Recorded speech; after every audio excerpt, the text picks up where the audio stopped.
Hai, Assalamualaikum guys, salam sejahtera, salam bahagia. Kita berjumpa dalam satu segmen terbaru daripada Elysian Interactive Series. Saya Faizal Mokhtar. Hari ini sebagai moderator, takkanlah saya nak sebagai catering kot. Saya sebagai moderator. Seperti biasa kalau atau semua yang menonton rancangan ini sebelum ni, kita nampak kita ada segmen-segmen. Apa kita ada segmen sebelum ni di Elysian ni? Apa cerita member kita. Jom compare. Betul.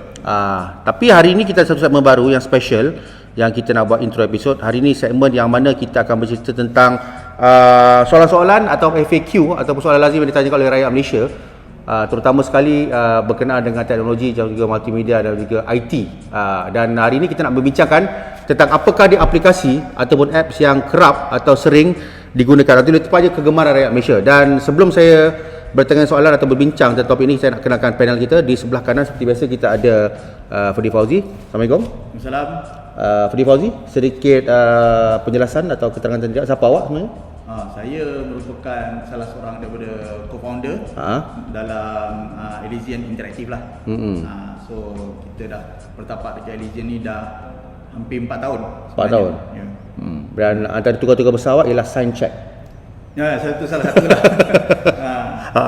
Dan itu Fadi Fauzi. Dan sebelah kiri saya mungkin pertama kali muncul dalam Elysian Interactive Series, saya perkenalkan Aida Izzati. Betul nama awak Aida Izzati ya? Okey, saya nak tanya soalan kepada awak. Kenapa nama awak Aida Izzati? Sebab mak saya bagi. Mak dia yang bagi ya. Okey. So, apa fungsi awak di Elysian Interactive? Saya berpraktikal kat sini sebagai penulis artikel. Oh, penulis artikel. Ya, penulis artikel. Okey. Untuk mereka yang nak membaca artikel tu boleh membaca di Elysian.xyz. Dan di sana kita boleh tengok bagaimana penulisan atau apakah yang diceritakan oleh awak. Awak bersedia untuk segmen kita yang pertama ni? Sedia. Awak nampak tenang. Saya yang berdebar. Awak nampak tenang. So hari ini kita nak cerita tentang apakah aplikasi kegemaran rakyat Malaysia. Jadi soalan pertama saya nak ajukan kepada awak.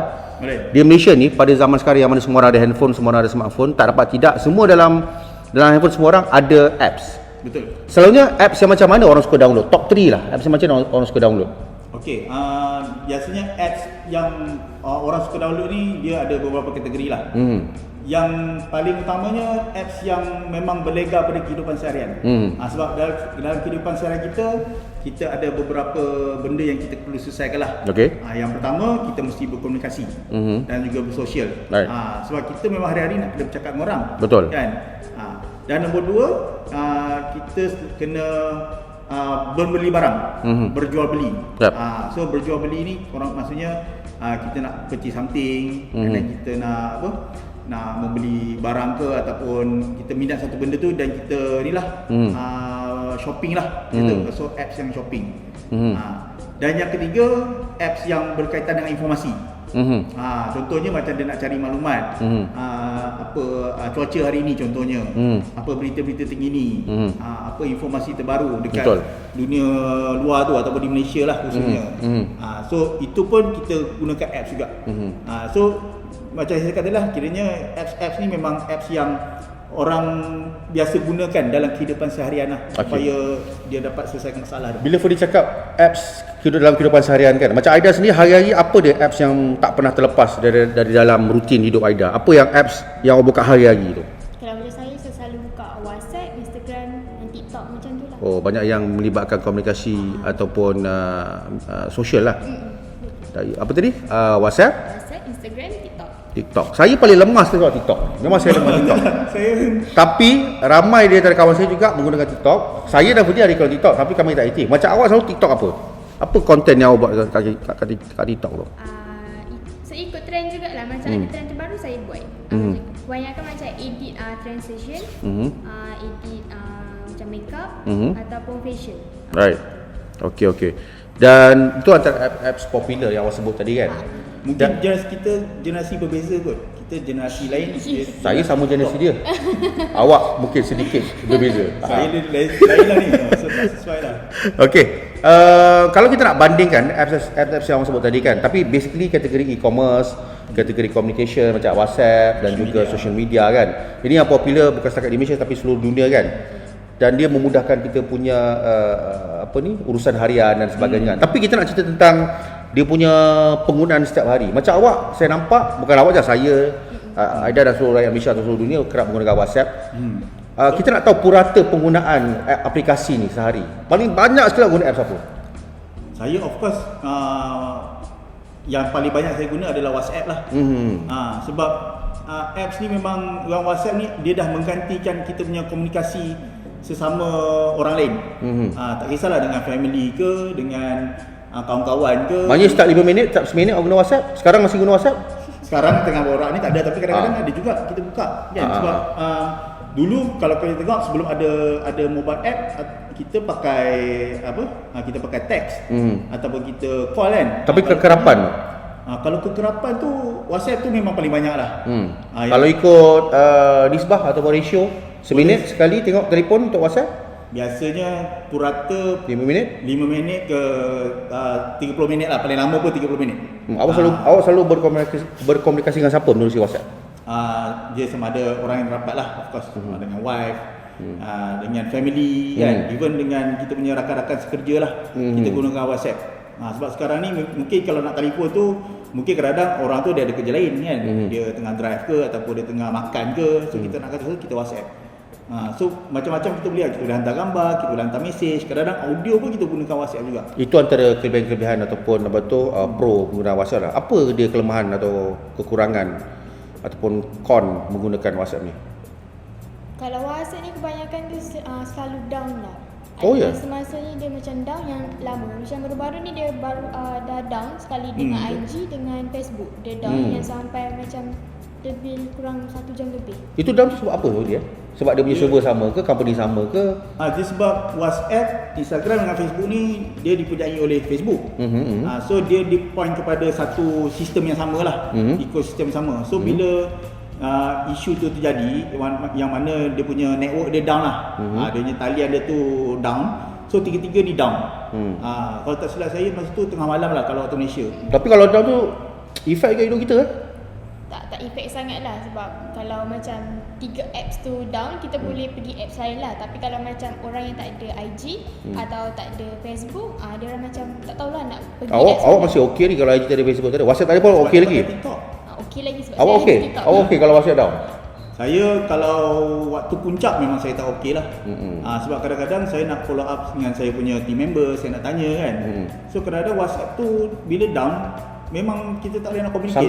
Sangkut lah, dia punya communication tu breakdown lah. Macam saya sekarang tengah sangkut, saya tengah down sekarang ni.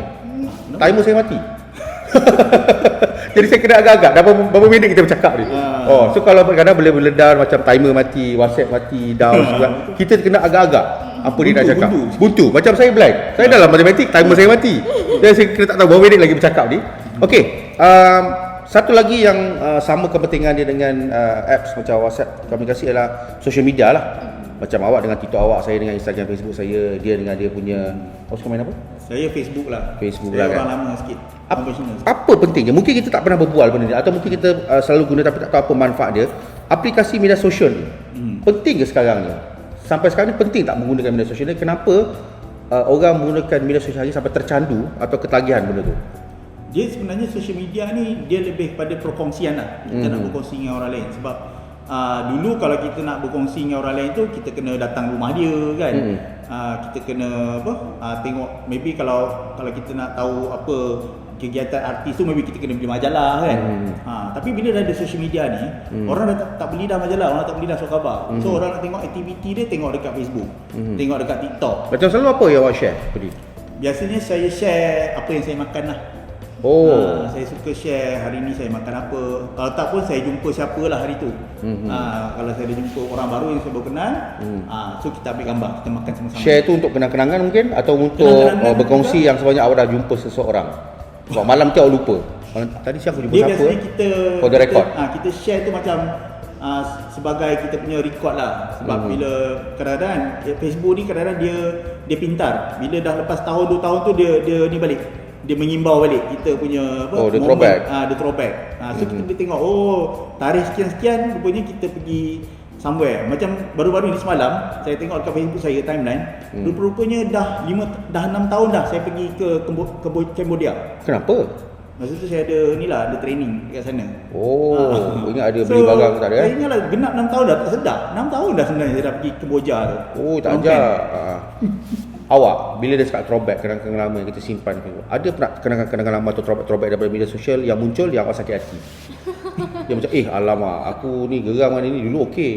Kadang-kadang dia throwback benda yang kita tak nak kan? Pernah? Macam sebab Facebook saya dah jarang.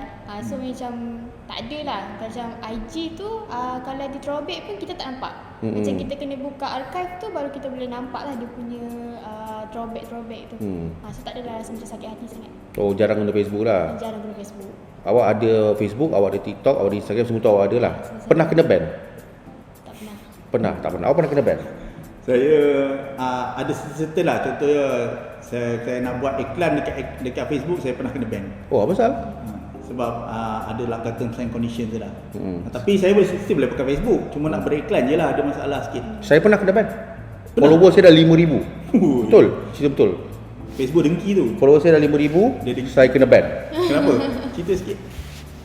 Itu mungkin episod yang akan datang. Tapi yang pastinya saya telah melanggar, Panjang cerita tu. saya telah melanggar term and condition daripada Facebook lah. Peristiwa itu berjadi pada tahun 2018. Masa tu saya kecewa, saya tak bercampur orang kan. 24 jam. Besok saya bercampur balik orang. Sebab saya bercampur dengan Facebook je masa tu. Atau pendek katanya saya menjual barang, bukan barang terlarang. Atau barang yang tak boleh, barang tu boleh dijual. Cuma saya tak ikut punya TNC lah. Tapi 5,000 orang saya tak dapat sampai sekarang. Sekarang Facebook followers saya 1,000 lebih. Mungkin ada tip lah untuk saya. Macam mana saya nak kembalikan 5,000 orang. Saya rasa kalau Faizal sikit dah 5 orang, saya rasa awak dah jadi ni dah influencer lah. Saya memang influencer dulu. Tiba-tiba bila saya kena ban, saya dah tak jadi influencer. Okey. Set soalan terakhir nak tanya pada Ferdi dan juga Aida. Saya mula dengan Aida. Kadang-kadang orang menggunakan aplikasi ni, especially media sosial ni, untuk mencari pengaruh, untuk mencari follower, untuk mencari subscriber, untuk menjana pendapatan. Dan kenapa penting untuk menggunakan aplikasi ni untuk kita mendapatkan pendapatan? Kalau tak guna apps, boleh ke kita buat business atau digital online? Kalau untuk bisnes tapi tak guna media sosial, rasa macam susah lah nak promote barang-barang tu. Macam orang pun macam kalau kita letak kat tiang-tiang ke, orang pun tak pandang sangat. So kalau ada IG tu, kira macam semua orang ada IG, ada media sosial, so semua orang boleh tahu lah yang kita ada buat bisnes. So kita pun akan promote barang tu dalam media sosial, so orang-orang yang main media sosial tu dia akan nampak jugalah barang apa yang kita promote, barang apa yang kita jual, macam tu. Orang ramai yang tak biasa atau orang-orang marhain ni kerap menggunakan media sosial sebagai permainan. Kata kau main Facebook je, main Instagram je. Penggunaan tu saya kadang-kadang kurang selesa. Adakah penggunaan main media sosial atau Facebook tu sesuai atau rasa guna adalah sesuatu yang tak patut digunakan? Dia sebenarnya penggunaan terma main tu sebenarnya dia bukanlah kita bermain-main. Dia maksudnya sebab membuang masa, tidaklah. Dia bukan membuang masa. Kadang-kadang ada orang dia gunakan media sosial dia untuk isi masa lapang. Kadang-kadang dia tunggu bas, dia tunggu orang sampai kan. So dia gunakan media sosial tu. Kadang-kadang orang gunakan media sosial untuk dapatkan informasi. Right. Tapi bila di generalize kan, so dia dikatakan media sosial ni macam salah satu untuk aktiviti yang ada yang jadi buang masa, ada yang untuk mengisi masa lapangan. So orang kata jadi bermain media sosial. Oh, jadi orang tak nampak sebenarnya dia lebih daripada sekadar mengisi masa lapang. Penggunaan masing-masing lah. Ada orang yang menggunakan media sosial secara serius, malah sebagai kerjaya. Macam saya menggunakan media sosial sebagai kerja saya. Betul. Untuk buat marketing, untuk buat promosi, dan mungkin mereka tak sedar tentang benda ni Sebab ada yang sebenarnya dekat Malaysia, even dekat luar sana, sebenarnya memang dah ada dah pekerjaan-pekerjaan yang related kepada media sosial. Contohnya betul. Macam social media manager, social media executive, social media executive, betul. Facebook content writer, content marketer.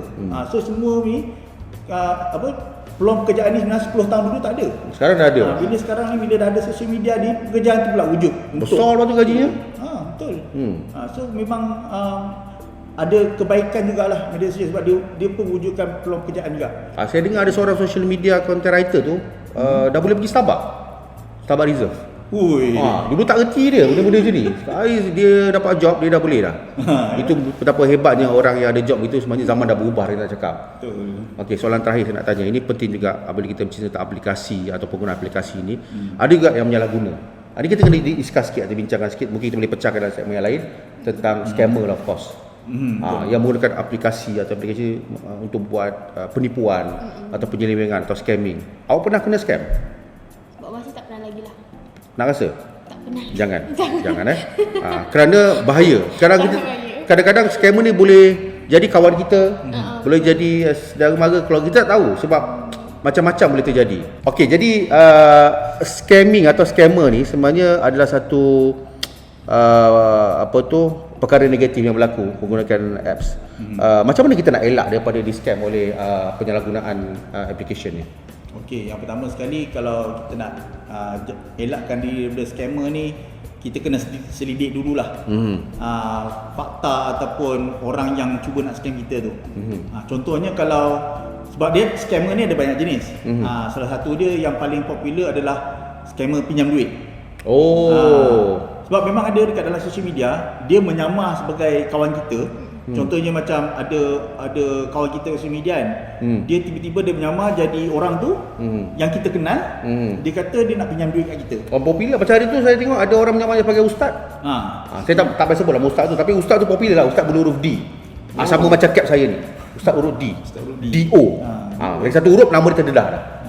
Lepas tu bila dia kata nak pinjam duit, dia kata nak bayar balik lah. So orang tu dia ingat orang yang dia cakap tu orang yang betul. Tapi sebenarnya orang yang menyamar. Scammer lah. So bila dia bagi duit, lepas tu dia dah hilangkan diri. Begitu mudah dia bagi duit macam tu je sebab dia ingat itu orang yang dia kenal lah. Dia ingat orang yang dia kenal. Rupa-rupanya bila dia contact balik, dia telefon balik orang tu, orang yang diingat scammer tu, rupanya bukan dia sebenarnya. Dia tipu lah ni. Tipu lah sebab dia menyamar. Sebab banyak ada tipu kadang-kadang ada sampai beribu. Awak ada cerita ni dia scammer? Tak ada. Tak, jangan bahaya. Itulah tu, so memang bahayalah. Kita ada apps ke? Apps untuk mendetect atau mengesan scammer ni? Ada apps ke? Dia apps yang ada beberapa apps lah yang popular. Tapi sebenarnya scammer ni makin lama makin licik. Makin bijak. Makin bijak. Macam dulu kalau kita nak tahu scammer ni, mungkin kita boleh tengok ada satu apps ni nama dia Truecaller. Truecaller ni kalau orang tu telefon, nombor tu dia boleh detect siapa yang telefon tu. Dia akan bagi tahu yang ni scammer ke, yang ni orang daripada yang kita tak kenal, yang kita kena hati-hati kan. So dia bagi tahu awal. Tapi sekarang ni macam kita kata yang Facebook tadi tu, dia makin licik. Dia guna akaun orang yang tu, akaun original. Sekarang dia boleh hack akaun orang tu. Itu yang saya risau tu. Itulah. Apa-apa pun aplikasi yang kita guna, tak kisahlah kita guna sehari-harian atau guna sekali-sekala, popular ke tak popular, yang penting keselamatan tu, safety tu ataupun security tu kena jaga. Yang penting kena sentiasa berwaspada. Kalau ada orang kontak kita kena verify dulu. Sebab tu kadang-kadang bila Ferdi call saya atau ada call saya tanya banyak kali, betul ke Ferdi? Kalau betul Ferdi, saya tanya 3 safe question. Saya tanya dia suka makan kat mana, bila last time dia belanja saya, bila nak belanja saya lagi. Kalau jawapan dia betul, itu Ferdi. Macam Aida pun saya tanya soalan yang sama. Walaupun jawapan dia tak pernah belanja saya lagi. Okey, nampaknya itu saja masa yang kita ada untuk perbincangan tentang aplikasi atau apps kegemaran Malaysia dan apakah cerita-cerita di sebalik apps tersebut. Mungkin ada kata-kata penutup yang ingin awak beri kepada pendengar kita, penonton kita. Dah terbiasa buat ni, pendengar pula. Okay, berhati-hati menggunakan media sosial buat masa sekarang ni. Especially yang mencurigakan lah. Especially yang hai nak berkenalan, jangan. Kalau saya boleh. Apps ni sebenarnya dia ada tools lah untuk kita punya urusan harian. So kalau kita gunakan tools dengan baik, dia akan memberikan manfaat pada kita. Tapi kalau kita gunakan secara tak betul, dia akan datang keburukan baliklah kepada kita. So gunakan secara berhemah dan juga manfaatkan dia dengan sebaiknya. Soalan bonus saya nak tanya pada awak. Silakan. Elizen Interactive pernah develop apps? Kita memang develop apps untuk klien-klien kita. Dan kita ada offer jugalah konsultasi bagi siapa yang berminat untuk menghasilkan apps-apps yang baru. So jangan lupa layari website kami untuk dapatkan maklumat lanjut. Elizen.xyz, betul? Betul. Okey, itu saja daripada saya, Fazal Mokhtar, selaku moderator anda untuk Elizen Interactive Original Series ni. Dan insyaAllah kita akan bersama lagi dalam episod-episod yang akan datang bersama dengan Aida Izzati dan juga Ferdi Fauzi. Akhir kata, jaga diri, hiasi peribadi dan insyaAllah kita bersua lagi. Assalamualaikum, bye-bye. Waalaikumsalam.